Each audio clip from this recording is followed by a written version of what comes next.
Hello there. In this video, I want to talk to you about a simple but very powerful effect that you can do in modular, creating macros by multiplying a single voltage to multiple destinations, which allows you to control multiple parameters with a single input. We know that automation is great. It allows you to do a lot more than you could do with just your two hands. But when you're performing live, it really adds a lot to the performance, the sort of the human aspect and the unpredictability and the expressiveness of what you can control by modulating things live. Unfortunately, we only have two hands, so there's really only so much you can do with your hands when you're performing. In modular, you could change 2, maybe 3, maybe 4 things at the same time if your fingers are very stretchy. But if you want to have a more dramatic impact on the sound, while being limited to just what you can do with your hands, this is a really useful technique.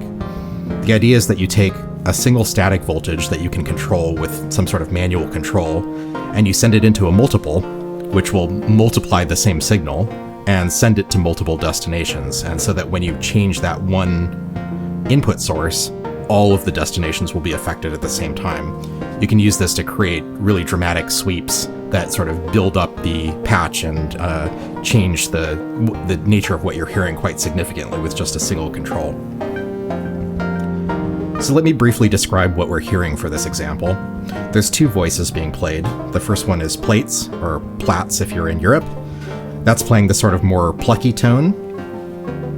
And that's just using the classic waveforms model, which I think is like a sine and a square wave maybe, or a square and a triangle. And then we have the sort of longer tones that you're hearing underneath, which is coming from beads in wavetable mode. So it's just kind of playing a single pitch. I've also mixed in a little bit of the grains from its granular generator, and that's giving us a little bit more of a sort of percussive attack that comes in occasionally. And that's tuned up an octave from the note that the wavetable is playing.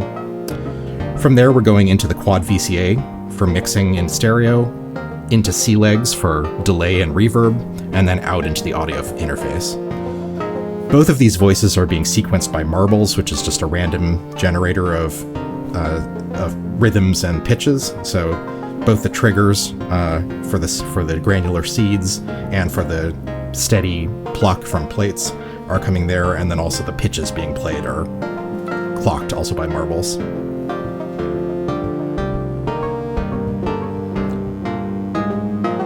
So now the important part. At the top I have Quadratt, which is a really handy utility that's used for mixing, attenuating, attenuverting, and offsets, and also, usefully in this patch, static voltages that you can control manually with your hand.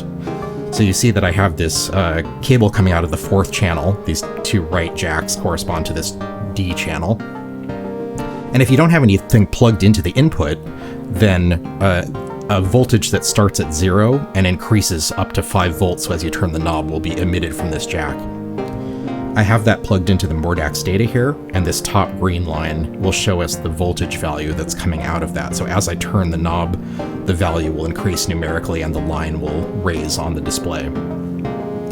I then have the output of that going into this multiple up at the top. So we have one input right here, and then I have it multiplied to 8 different destinations. And let me see if I can remember everything that I plugged it into.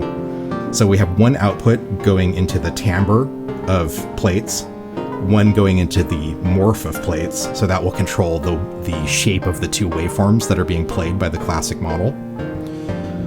We'll also be modulating the time control on beads, which will result in the wavetable, essentially the wave shape being slowly morphed as the time control changes.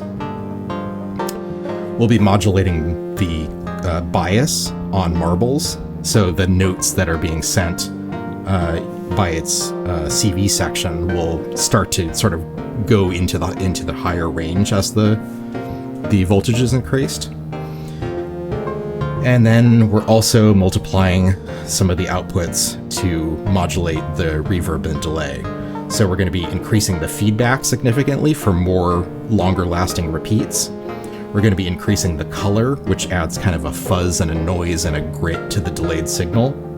and then we're going to be expanding the filter that's built in, so we'll get a little bit more low end and significantly more high end in the sound of the delays. And finally, we're modulating the size of the reverb, or the amount of that's mixed in, so the reverb will become much more present.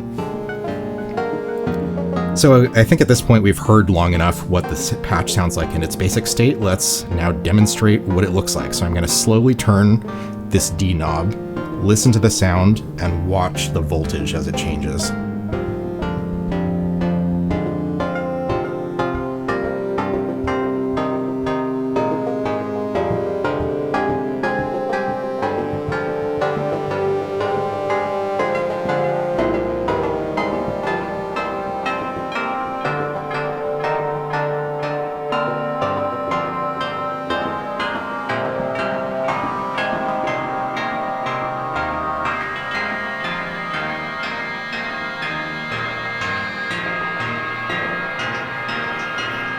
So here we are at a full 5 volts of output from Quadratt, and you can see that we've really dramatically altered the sound. Let's put it back to 0 so you can hear quickly what the difference is.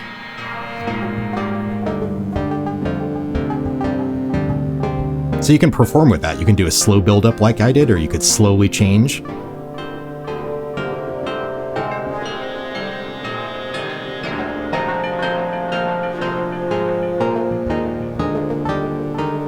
You can do whatever you want.